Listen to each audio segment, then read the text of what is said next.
India's Prime Minister Narendra Modi inaugurated the world's highest railway bridge and also unveiled development works worth $4 billion in Jammu and Kashmir. The PM was in Jammu today, where he also inaugurated, dedicated and laid the foundation stone of multiple projects for upgrading infrastructure in several higher educational institutes across the country. Here's a detailed report.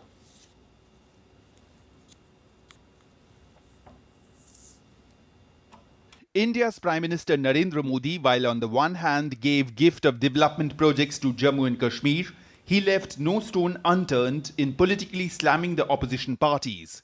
He said that earlier only news of despair used to come from Jammu and Kashmir, and bombs, guns, kidnapping and separatism, all these things became what J&K was synonymous with. But today, Jammu and Kashmir is moving ahead with the resolve to make it a developed or Viksit J&K. PM said that Jammu and Kashmir has been a victim of dynastic politics for decades, and those who did politics of dynasty have seen only their own selfish agenda. सिर्फ अपने परिवार की सोचने वाले लोग कभी आपके परिवार की चिंता नहीं करेंगे। मुझे संतोष है कि जम्मू कश्मीर को इस परिवारवादी राजनीति से मुक्ति मिल रही है। भाई और बहनों, जम्मू कश्मीर को विकसित बनाने के लिए हमारी सरकार गरीब, किसान, युवा शक्ति और नारी शक्ति पर सबसे ज्यादा फोकस कर रही है। PM added that for the first time the common people of Jammu and Kashmir are receiving the assurance of social justice given in the Constitution of India.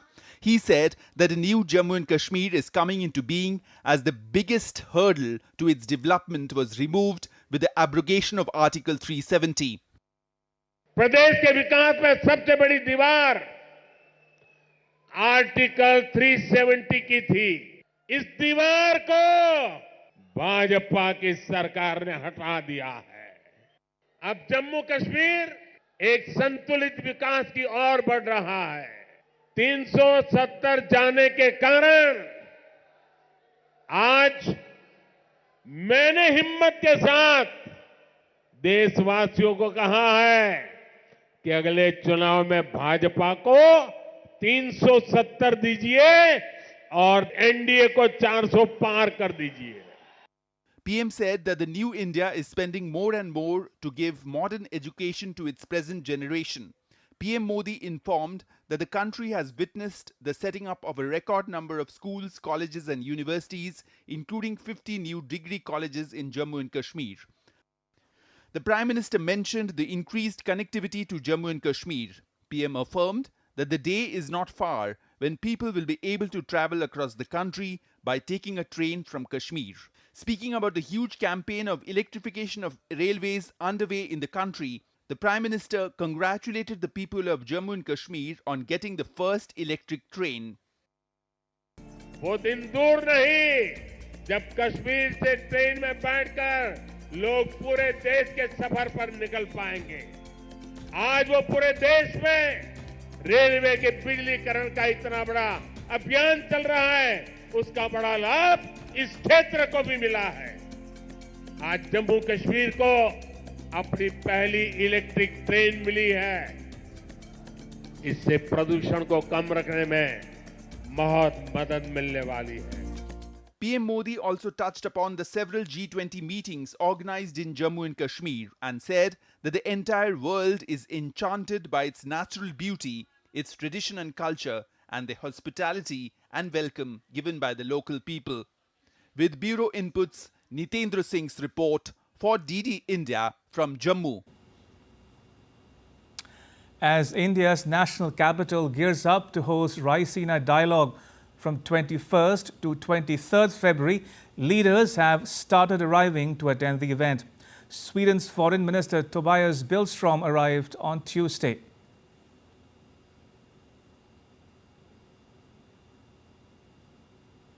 Latvia's Foreign Minister Krijanis Karins also reached New Delhi for the event. Greece's Foreign Minister Georgios Geropetraitis also arrived in India early on Tuesday for the annual Raisina Dialogue. High-profile delegates have begun arriving in New Delhi for the Raisina Dialogue. The three-day event kicks off on Wednesday. The theme of the conference this year is Chaturanga, Conflict, Contest, Cooperate, Create. Now, Chaturanga is an ancient Indian board game. It predates chess and is considered the first strategy board game ever invented. The Prime Minister of Greece will deliver the keynote address on Wednesday. Meghna Dev has more. Arrivals have started in New Delhi for India's premier conference on geopolitics and geoeconomics, the Raisina Dialogue 2024. The Raisina Dialogue is being held in New Delhi from 21st to 23rd February and will address challenging issues facing the global community. With the theme Chaturanga, Conflict, Contest, Cooperate, Create, the conference will delve into issues under diverse sub-thematic pillars like war and peace, tech regulations, invest, innovate, and more. I'm here to speak about our calling for this century. And this year, under India's leadership of the G20, we're putting sustainable development at the center of the agenda. We have moved to a new mindset where solutions to climate challenge become the drivers of a new economic age. India has emerged as a powerful leader and policy maker. At the invitation of Prime Minister Narendra Modi, Prime Minister of Greece, Kyriakos Mitsotakis, is also paying a state visit to India from 21st to 22nd February 2024 and will be the chief guest and keynote speaker at the 9th Raisina Dialogue. Every year, leaders in politics, business, media and civil society converge in New Delhi to discuss the state of the world and explore opportunities for cooperation on a wide range of contemporary matters. When a few nations set the agenda and expected others to fall in line are over. Hamas and the people who support Hamas are fully responsible for this appalling act of terror. The health crisis during the pandemic, who could you call? And more importantly, who would answer? The dialogue is structured as a multi-stakeholder, cross-sectoral discussion involving heads of state, cabinet ministers and local government officials who are joined by thought leaders from private sector, media and academia. The conference is hosted by the Observer Research Foundation in partnership with the Indian Ministry of External Affairs. Meghna Dev reports for DD India. India's External Affairs Minister Subramaniam Jaishankar met Greece's Foreign Minister Georgios Geropetraitis on Tuesday ahead of India's premier conference on geopolitics and geoeconomics, the Raisina Dialogue 2024 in New Delhi. Minister Jaishankar also addressed the second CII India-Europe Business and Sustainability Conclave in New Delhi. Speaking at the conclave, the minister said India and Europe need to have a much smoother interface between their economies, as India is going to be the third largest economy by the end of this decade and European Union must be prepared for that. Today, India has a GDP of about 3.7 something, 3.73, $3.75 trillion. That GDP by the end of the decade would be 7.3. By the time we are into our 100th year of independence, is estimated at 30 trillion. And according to Goldman Sachs, by 2075, we would be at 52.5 trillion. So that's an arithmetical way of saying that India is going to be an increasingly significant economy, the second largest by 2075, but certainly the third largest by the end of this decade in national terms. And that is something which the European Union has to take into account. Tensions are escalating across the sensitive Taiwan Strait as China increases patrols following the death of its nationals. China's Coast Guard caused panic among Taiwanese by boarding a tourist boat. This is part of Beijing's plan to establish law enforcement activity around the Taiwan-controlled island of Kinmen. DD India's Mihir Mercury brings you more. Tensions in the Taiwan Strait have been mounting with each passing day. During a recent flare-up between China and Taiwan, 6 Chinese Coast Guard officers boarded a Taiwanese tourist vessel carrying 11 crew members and 23 passengers on Monday. They checked its route plan, certificate and crew licenses before departing around half an hour later.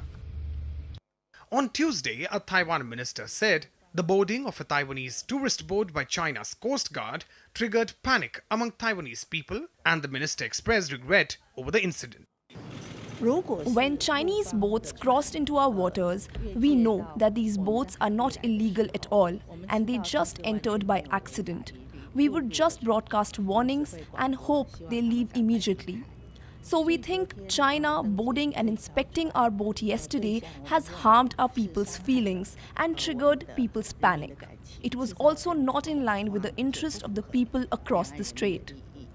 In view of peace and goodwill between the two sides of the strait, we express regret over Chinese boarding and inspecting the boat. The latest incident comes less than a week after a Chinese fishing boat was pursued by Taiwan's Coast Guard in the same area. The boat later capsized, killing 2. Following the deaths of its nationals, China has announced that its Coast Guard would begin regular patrols and set up law enforcement activity around the Taiwan-controlled islands of Kinmen. Increasing patrols raises concerns about Chinese and Taiwanese Coast Guard's boats' proximity, heightening the risk of miscalculation and conflict. Taiwan sees itself as sovereign, but China claims it, even threatening force despite US security assurances. Mihir Makhuri, DD India. Still to come on DD India News Hour. Farmers in various parts of Europe have escalated their agitation against EU policies, rising costs and competition from abroad. The chief of India's National Commission for Women meets the police chief of West Bengal over cases of sexual violence against women. And South Africa urges the International Court of Justice to issue a non-binding legal opinion on the Israel-Palestinian conflict.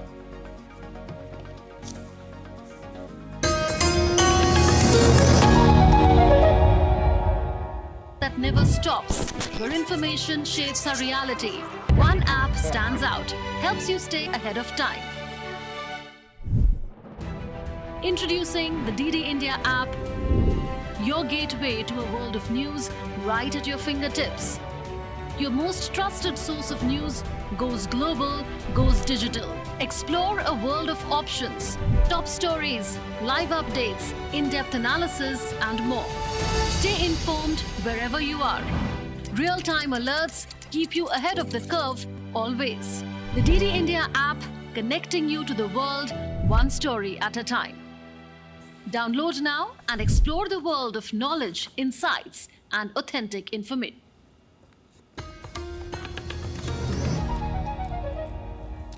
You're watching DD India News Hour. I'm Ramesh Ramachandran. Farmers in various parts of Europe have escalated their agitation against EU policies, rising costs, and competition from abroad. In Poland, farmers blocked all border crossings with Ukraine. Similar protests were held in the Czech Republic and Greece. As the farmers' protest escalates in Europe, Polish farmers enforce total blockade at Ukrainian border. Drone shots from border shows queues of trucks stretched for more than 10 kilometers at the border crossing. Probably, generally speaking, smaller farms will go down, then a little bigger ones. Big and very big farms will maybe taken over by Western agro holdings like Germany, France, Belgium, the Netherlands, because these countries are the owners of farms in Ukraine. And then they will have pricing power over the food in Europe. So if bread costs 4 zlotys now, in the future it can be 15 or 20 zlotys. Amid the protests, Ukraine has condemned Polish farmers for grain spillage on rail tracks, calling the action as political provocation. Taking to social media platform X, Ukrainian Deputy Prime Minister Alexander Kuryakov said scattering of Ukrainian grain on the railroad tracks is another political provocation aimed at dividing our nations. Joining the chorus of dissent, hundreds of Czech farmers drove their tractors into downtown Prague as they joined protests. We came today mainly because of bureaucracy around farming. Paperwork is on the boundary of what is bearable. At the moment, the most trouble we have are the issues around fallows. That for us is what we want to improve, not to raise fallows to the higher percentage that today. In Greece, farmers are mobilizing in Athens to protest against soaring energy costs, foreign competition, and recent flooding, which have compounded their challenges. Amish Mahajan's report for DD India. Ishan Garg joins us from Brussels for more on this developing story. Ishan, what is at the heart of these protests in Poland? Well, as we've just told our viewers, at the very heart of the farmers' protests in Poland is basically the idea that cheap imports from Ukraine are going to flood the European markets, and that's where the Polish farmers are most concerned about. They think that the value of their produce is going to drop down.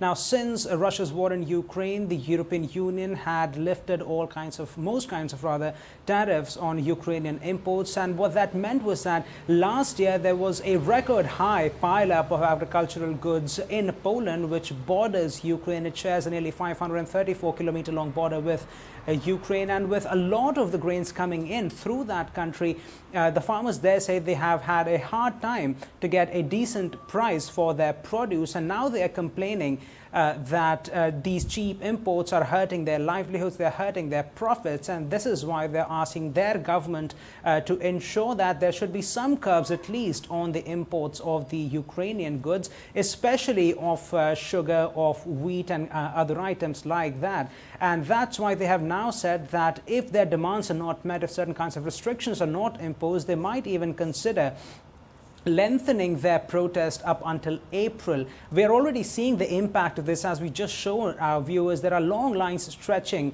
at the borders. On some of the checkpoints, reports are suggesting that there is a wait time of up to 10 hours, which is making things very difficult for Ukraine to send items into Europe. But officials there say it's also making things difficult for Ukraine to get items from Europe in those empty trucks that would have made inside Ukraine. And Ukraine now says it's possibly even hurting its own defenses. Now, we've seen similar protests at varying intervals elsewhere in Europe, in France, for instance, or even Spain. So are these protests all related to each other? In some way, yes, they are, because one of the things that is common among all these protests is their anger against common EU-wide laws. Some of the laws that the farmers are most concerned about include the limits on the use of pesticides and insecticides, which is already something that the European Commission has watered down. Some of the regulations have been watered down to assuage the concerns of the farmers, but that has still not been enough for some of these farming groups. Now, analysts have said that the farmers in Europe are actually one of the most heavily subsidized in the entire world, but the farmers' organizations are saying that they need more support from the EU, and which is why we are seeing protests cropping up in various parts of the continent. The European Commission had also waived some of its restrictions on the farming sector for its environmental norms, but that has also not worked, and now officials saying that they are looking at working more with the farming communities and with the organizations to take a look at what can be done, potentially even including a hard brake mechanism on some of the Ukrainian imports that are coming in. But so far, all of these measures by the officials have not had the kind of impact they would hope on the concerns of the farmers. Ishan, thank you. We leave it at that. That was Ishan Garg reporting from Brussels. Moving on, in the latest from the Russia-Ukraine conflict, Russian drone attacks killed 5 people from one family and damaged an industrial facility in Ukraine's northern and central regions on Tuesday. Meanwhile, Ukrainian military has bolstered defenses near the city of Avdiivka, which is now under Russian control. In the latest from the Russia-Ukraine conflict, at least one person died, while several were injured after shelling hit a residential area of Russia-controlled city of Donetsk. Currently, the military investigators of Russian Investigative Committee are reviewing the shelling site at Kivyersky district of Donetsk city. We can see shell fragments, presumably 155 caliber shells. All the fragments collected will be taken for an expertise to determine the exact shell type. Amidst the conflict, Ukraine is stepping up construction of fortification as it shifts its military operations against Russia to a more defensive footing. The move comes after their retreat from the town of Avdiivka, which is now captured by Russia. Yes, obviously, when we are under fire, we seek shelter. We do not take risks. We understand that we need to build fortifications, but soldiers, people's lives are most important. Meanwhile, Sweden has donated another $680 million in military aid to Ukraine. Canada has also announced to provide over 800 drones to Ukraine for defense purpose. We meet both the urgent needs that Ukraine has for air defense systems and artillery shells. We are further developing their support by reaching the maritime arena in the form of group vessels and combat vessels. On the other hand, Russia's Federal Security Services has detained a woman with dual US-Russia citizenship in the city of the Yekaterinburg. The arrest was made on suspicions of treason for raising funds for Ukraine's armed forces. Amish Mahajan for DD India. South Africa on Tuesday urged the International Court of Justice to issue a non-binding legal opinion that the Israeli occupation of Palestinian territories is illegal, arguing that it would help efforts reach a settlement. Representatives of South Africa opened the second day of hearings at the World Court at The Hague. More than 50 states will present arguments until 26th of February. Israel is not attending the hearings but sent a written statement saying that an advisory opinion would be harmful to achieving a negotiated settlement with the Palestinians. The European Union on Monday launched a naval mission in the Red Sea and the Gulf region to safeguard its commercial and security interests. EU's measures come in response to increased attacks by Yemen's Houthis, disrupting global shipping. DD India's Mihir Mercury reports. With purposeful strides, German Defense Minister Boris Pistorius saw frigate Hessen for the Aspides or Shield mission in the Red Sea. It comprises the European Union's year-long effort to counter the assault of the Houthis on civilian ships in the Red Sea and the Gulf regions to safeguard global commercial and security interests. The EU's key member states, including France, Germany, Italy and Belgium, have so far confirmed to contribute ships to the EU mission. The European Union has given the go-ahead for this Aspides mission. Germany was one of the first countries to say we will be there if Parliament gives its consent. If the Bundestag does so on Friday, then the frigate Hessen is ready to get started in the Red Sea. And it's about nothing more and nothing less than protecting the rules-based international order, namely international laws, freedom of navigation and safety at sea. EU's defensive maritime security operation follows attacks by Iranian-aligned Houthi militants on British and US vessels in the Gulf of Aden on Monday. The militant group also claimed to have downed a US MQ-9 drone near Hodeidah the same day. The first operation targeted a British ship which was completely sunk by the operation. The second operation targeted the American aircraft MQ-9 in the airspace of Hodeidah province, while the last two operations targeted two American ships. The Houthi strikes intensified soon after Israel hit back at the Hamas after the 7th of October attacks. These have resulted in a dramatic increase in container transportation rates as businesses look to ship their goods via alternate, frequently longer routes. The hostilities have put a chokehold on ship passages through the Suez Canal, which handles about 12% of worldwide trade. Mihir Mercury's report, DD India. And now take a look at some more stories making news around the world. Australia said on Tuesday that it would add $7.25 billion over the next decade to bolster its defense. The additional funding will put emphasis on accelerated delivery of the Navy's future surface combatant fleet. The Navy will also expand its fleet of warships from 11 to 26 vessels. German airline Lufthansa's ground staff walked off the job at major airports on Tuesday ahead of the wage talks due to continue on Wednesday.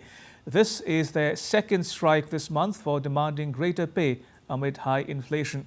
More than 100,000 passengers will be affected by the strike due to run till Wednesday. Residents of Milan in Italy were seen wearing a face mask outdoors on Tuesday because of skin irritation and eye discomfort caused by polluted air. The level of the fine particles and other pollutants in Milan's air have surpassed legal limits, making it one of the most polluted cities in the world. COP28 President Sultan Al Jaber on Tuesday called on governments to set plans for fossil fuel transition in a move to tackle climate issues. Earlier, intense negotiations last December saw countries agreeing to move away from fossil fuels at the COP28 UAE consensus document. This aims to limit the reliance on fossil fuels and eliminate the severe impacts of climate change. Now, nations are called upon to outline their strategies for achieving this goal. Still to come on DD India News Hour.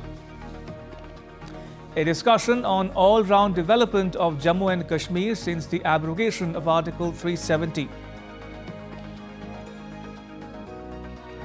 The legislature in the western Indian state of Maharashtra passes the Maratha Reservation Bill. And India's Information and Broadcasting Minister Anurag Singh Thakur condemns attack on media freedoms in the state of West Bengal.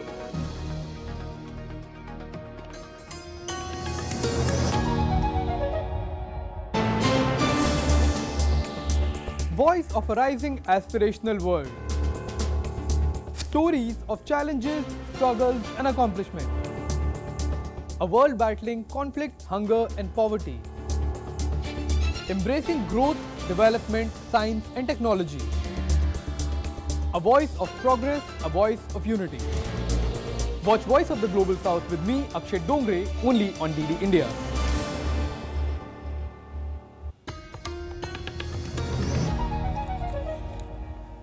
You're watching DD India News Hour. I'm Ramesh Ramachandran. A quick recap of the headlines. India's Prime Minister Narendra Modi inaugurates the world's highest railway bridge, unveils development works worth $4 billion in Jammu and Kashmir. Delegates begin arriving in New Delhi for the Raisina Dialogue 2024. Prime Minister of Greece to deliver the keynote address on Wednesday. And WikiLeaks founder Julian Assange begins final legal battle to avoid extradition to the US, faces life in prison if convicted on espionage charges. The United States on Tuesday vetoed a Security Council resolution that demanded an immediate humanitarian ceasefire in Gaza. 13 member states voted in favor, while the UK abstained. The resolution, therefore, was not passed. All right, going back to the top story, India's Prime Minister Modi inaugurates the world's highest railway bridge, unveils development projects worth $4 billion in Jammu and Kashmir. Lieutenant General Syed Hasnain and Mr. Sushil Pandit join us. General Hasnain is a former General Officer Commanding-in-Chief of the 15 Corps of the Indian Army. He is the Chancellor of the Central University of Kashmir and a member of the National Disaster Management Authority. And Mr. Pandit is a Kashmiri Pandit scholar and activist. Gentlemen, welcome to News Hour. General Hasnain, if I can start with you, it's been more than 4 years since India abrogated Article 370. A spate of development works undertaken in J&K in these 4 years is there for all to see. would you say that the pace and breadth of positive changes in Jammu and Kashmir would put critics of the abrogation of Article 370 to shame? Well, to a great extent, yes. And 4 years down the line now, there's no doubt about it that a tremendous effort has taken place. The administration has taken it upon itself to deliver. And unfortunately, except for the pandemic, which for a period of about 18-20 months, which caused an obstacle in the middle, perhaps the development stage achievements today would have been even higher. All this has been enabled because Article 370 was abrogated, and because of the decisions of Article 370 being abrogated, it triggered off a large number of other activities. Particularly, I would be particularly focusing on the security sphere. You found that administration could participate in normal activities as usual, unlike before when you found that even local deputy commissioners and district magistrates could not even visit their remote areas. Funds have been allocated to a great extent, and thereafter their expenditure, their deployment, equally between the deployment, particularly between Jammu and Srinagar, has been that much better. Right. So obviously, with all this and being monitored directly from Delhi, you see with governor's rule and president's rule, subsequently you found that there was a sync between this administration in Delhi and the administration in Srinagar or Right. Jammu.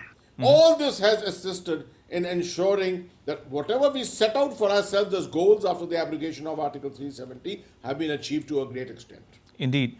Let me take that same question to you, Mr. Pandit. Article 370 was proving to be a hurdle in the development of Jammu and Kashmir. With it now gone, the sky is the limit for the development of Jammu and Kashmir alike. Jammu is getting its due, is it not? Thank you, Ramesh, for having me. Welcome. I largely agree with General Hasnain that Article 370 is no longer an obstacle.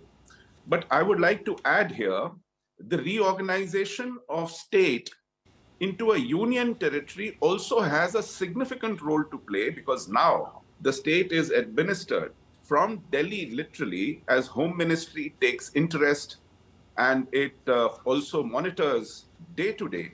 The team here looks at projects and there is no pilferage allowed, no wastage allowed, no time overruns allowed, which was the case earlier.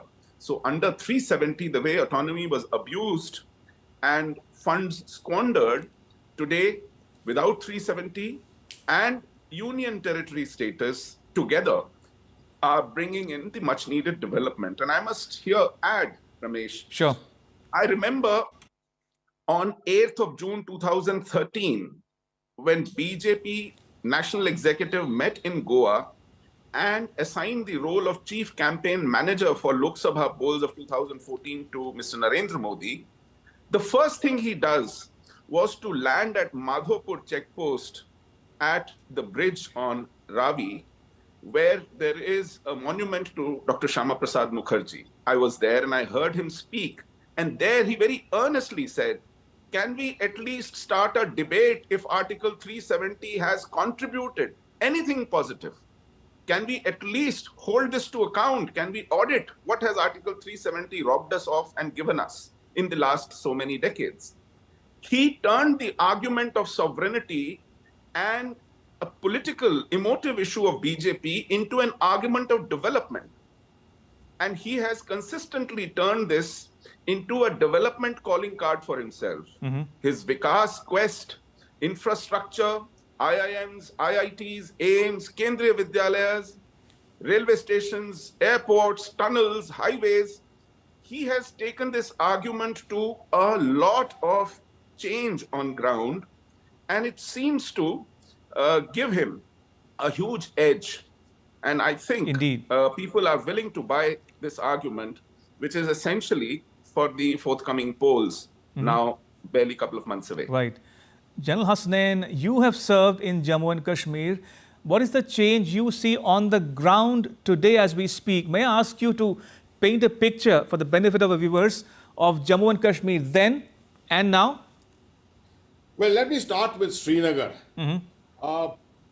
You land in Srinagar today, for a surprise, 43 flights are landing in Srinagar during the peak tourist season. Right. This is something which I never even imagined would ever happen.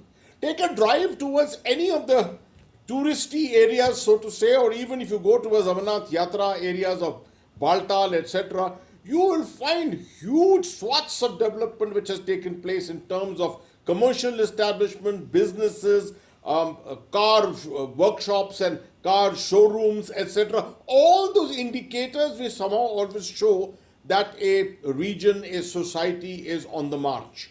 That's exactly what has happened. Secondly, since I've been on the ground myself as a military man earlier, I've been in touch with many people on the local administration down below in the various district headquarters.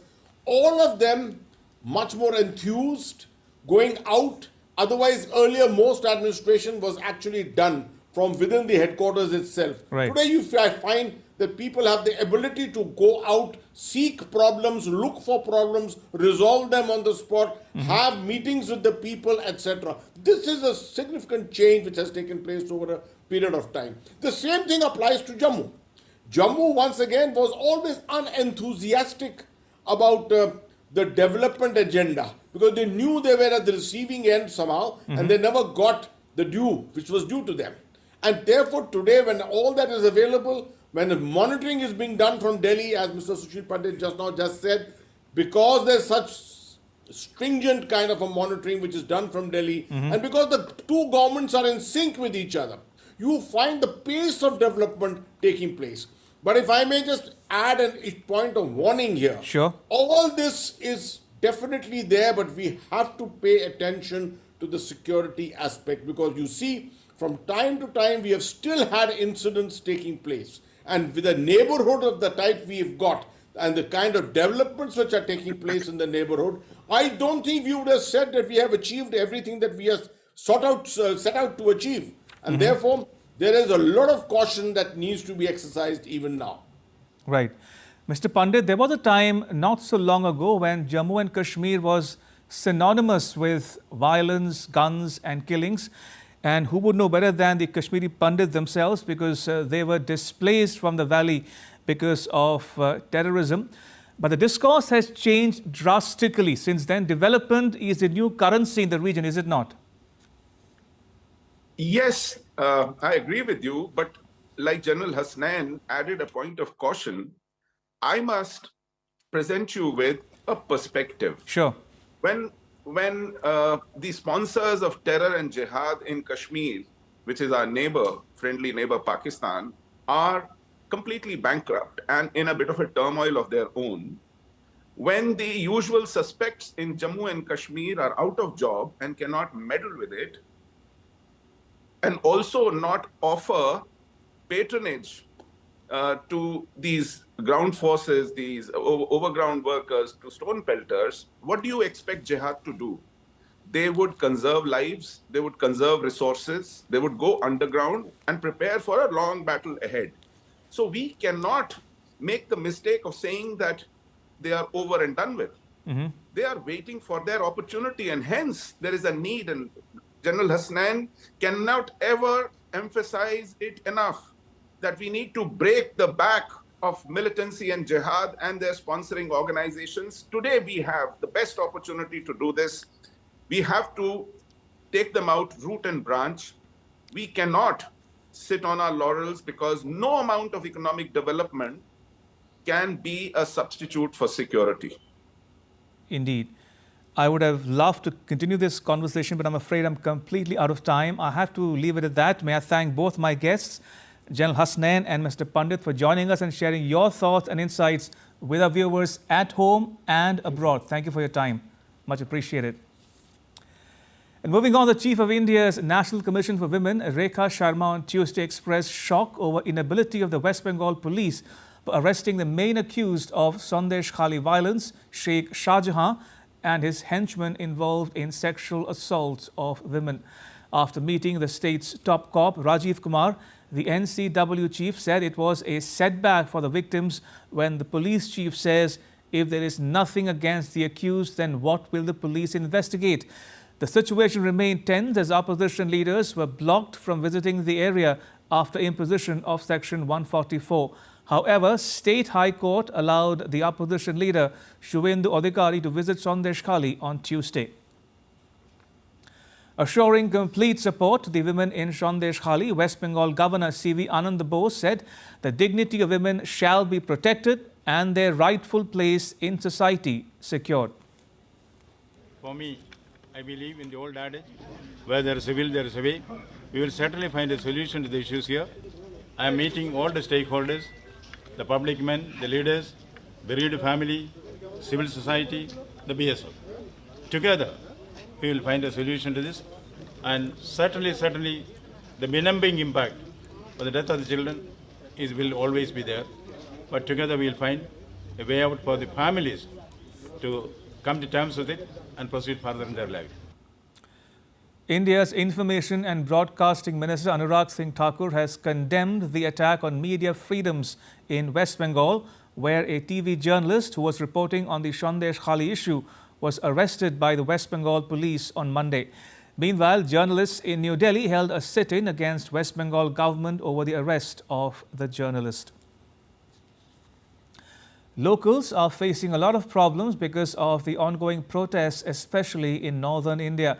The Shambhu and Tikri borders of India's capital, New Delhi, are facing the brunt of the protests, with people bearing the woes of this agitation. While farmers have freed the toll plaza in Mohali in the North Indian state of Punjab, resulting in monetary losses amounting to over 100,000. Meanwhile, the Punjab and Haryana High Court heard a plea on the farmer protests going on at the Punjab and Haryana border. The High Court said that according to Motor Vehicles Act, tractor trolleys cannot be used on highways. The court says that farmers can travel by bus or any other mode of transport to go to New Delhi. However, the High Court quashed the petition calling for closing the border and stopping the farmers. The court has deferred the hearing till next week. And now take a look at some other stories making news in India. Both houses of the Maharashtra Assembly on Tuesday unanimously passed the Maratha Reservation Bill. The bill extends 10% reservation to the Marathas over and above the 50% cap. Chief Minister Eknath Shinde thanked the opposition and ruling alliance leaders for supporting the bill. He hoped that the bill would also stand the scrutiny of the courts. India's top court on Tuesday declared Aam Aadmi Party's candidate Kuldeep Kumar as the winner of the Chandigarh mayoral poll. Setting aside the result of the 30th January election, the court said that 8 votes declared invalid by the returning officer Anil Masih have been treated as valid and in favor of the AAP candidate. A massive fire erupted in India's Karimnagar city, which is in the state of Telangana, on Tuesday, damaging about 20 huts. No casualties were reported. The incident is said to have happened around 10:50 a.m. local time. It led to the explosion of 4 or 5 gas cylinders.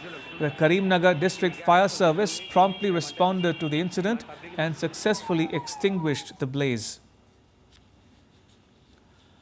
A fresh spell of snowfall was witnessed in parts of India's Kashmir Valley. Temperatures plummeted, adding to the thick layer of snow in the valley, making it even more beautiful and picturesque. But on the downside, daily life was affected. And still to come on DD India News Hour. 21st February marks the World Day of Social Justice, which highlights an urgent need for global collaboration to bridge global divide.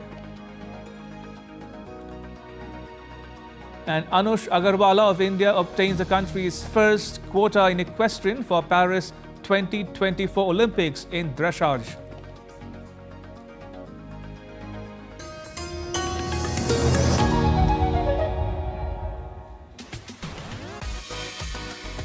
India that invents.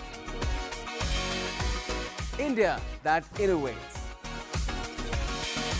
India that excites. India that invites. Land of possibility. Teeming with opportunities. Watch India Ideas each Thursday, 8 p.m. only on DD India.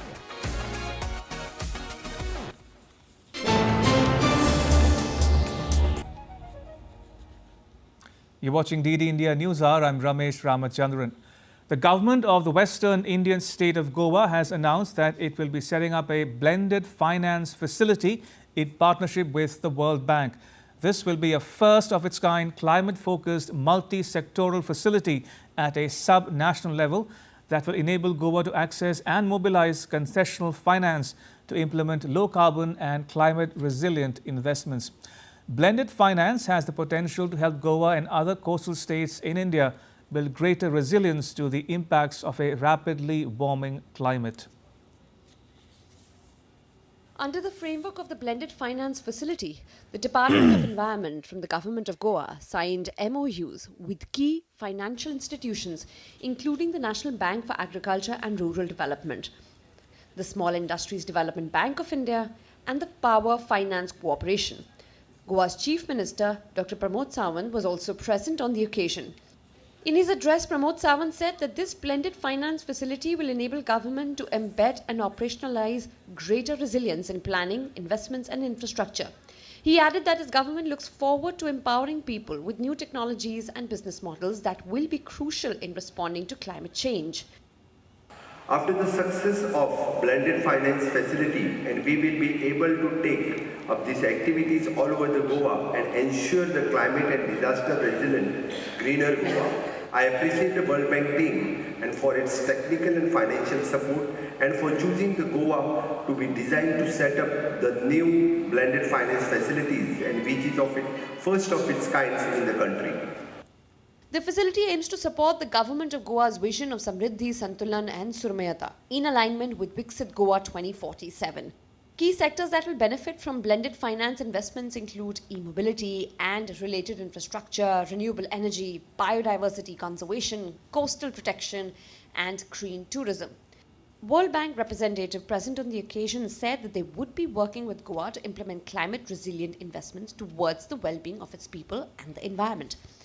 Here in India, we are working both at the national and state government level to respond to climate change in a variety of ways. This includes our support to the expansion of solar power and development of green hydrogen, but importantly is enhancing the resilience across all sectors, notably in agriculture, supporting local farmers by introducing diversified cropping patterns, digital crop advisories, and access to modern farming techniques. The Blended Finance Facility was announced at the 2024 edition of the World Bank India's Climate and Development Partners Meet, which is an annual conference of thought leaders and change makers in the climate sector. The conference being held in Panji began on February 19 and will come to an end on February 21st. It is jointly hosted by the Government of Goa and the World Bank. Bureau Report, DD India. India is registering its presence at the Gulf Food 2024 in Dubai, where more than 350 Indian companies gathered to showcase a diverse array of products. The unprecedented turnout underscores India's burgeoning role as a global leader in food supply industry. For years, India has been a trusted supplier of various food items to the United Arab Emirates, including grains, cereals, pulses and more. With a massive presence at Gulf Food, India is not just showcasing its culinary prowess, but also exploring new avenues for trade in the UAE and beyond. Came with the 72 exhibitors from the Pan India, especially cereals, millets, processed food, animal product, fresh food vegetables and organic, etc. We can say that approx 10 to 20,000 visitors visited this pavilion, and this event especially focused to the agri-goods from India. In some more news from South Asia, the High Commission of India and Bangladesh on Tuesday hosted a seminar on Indian defense equipment in Dhaka. High Commissioner Pranay Verma and Principal Staff Officer of the Bangladesh Armed Forces Division, Lieutenant General M.R. Shamim, addressed the seminar. The Indian High Commissioner highlighted the advances made by Indian defence industry over the past decade, driven by Prime Minister Narendra Modi's vision of Make in India and Make for the World. The High Commissioner described the event as a reflection of Indian defence industry's interest in partnering with Bangladesh, including the defence line of credit of $500 million extended by the Government of India to Bangladesh. The 14th round of negotiations between India and Sri Lanka on an Economic and Technology Cooperation Agreement, or ETCA, are set to be held in the first week of March in New Delhi. Sri Lanka's cabinet spokesperson Bandula Gunawardena said the president briefed the cabinet on the progress on the ETCA. A subcommittee on conflict solving and final provisions is scheduled to conduct their discussions at the end of this month in New Delhi. The 13th round of discussions took place in January last year. An FTA has already helped Sri Lanka increase its trade with India over the last 2 decades.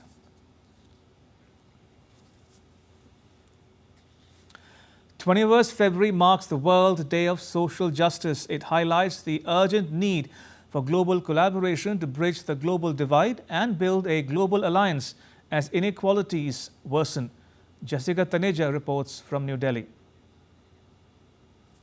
Despite a seemingly resilient 2023 labour market, the United Nations painted a grim picture today on World Day of Social Justice. The spectre of instability, economic woes, and climate change looms large, threatening to derail progress and widen the chasm of inequality, leaving millions behind. While the global job market showed no signs of recovery last year, millions are still falling further behind. An extra 2 million job seekers will flood the market in 2024, pushing global unemployment up from 5.1% to 5.2%.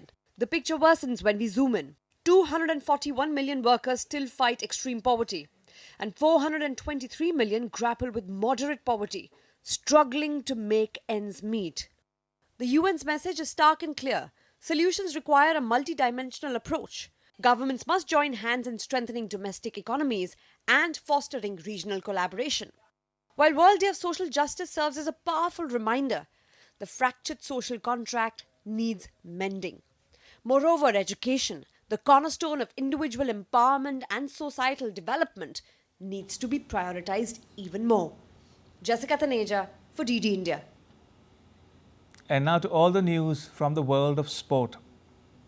Anush Agarwala obtained India's first quota in equestrian for Paris 2024 Olympics in dressage. Agarwala, who had previously won a historic individual bronze in dressage at the 2023 Asian Games, has obtained the quota for India based on his performance in 4 events. In Hangzhou, Agarwala rode Etro in his medal-winning run. The quota belongs to the country, and the Equestrian Federation of India will conduct a trial before sending the final name for the Paris 2024 Olympics. The quota obtained by Agarwala was the 40th for India at the Paris Olympics, to be held in July this year. The Indian men's hockey team beat Spain 8-7 via penalty shootout in an FIH Pro League match on Monday. The experienced goalkeeper PR Srijesh produced the decisive save for his team. The penalty shootout turned out to be a thrilling contest as the two teams were logged 7-all before Lalit Kumar Upadhyay put India ahead. Indian custodian Srijesh then produced a decisive save, denying Spain captain Marc Miralles to earn the 8-7 win for the host. India will next face the Netherlands on Wednesday. The renowned Khajuraho Dance Festival embarks on its 50th year of celebrations in Khajuraho, Madhya Pradesh, marking a milestone in the preservation and promotion of India's classical dance heritage. In an ambitious attempt to promote tourism and highlight cultural significance of Kathak, more than 1,500 artists performed in what is dubbed as the Kathak Kumbh on the festival's opening day, aiming to create a new world record.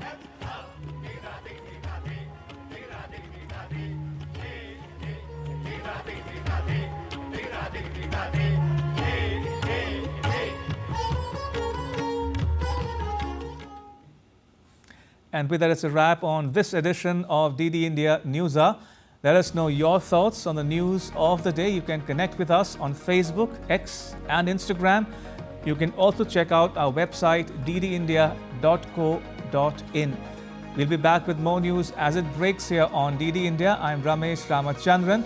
From all of us here in New Delhi, thanks for watching DD India News Hour.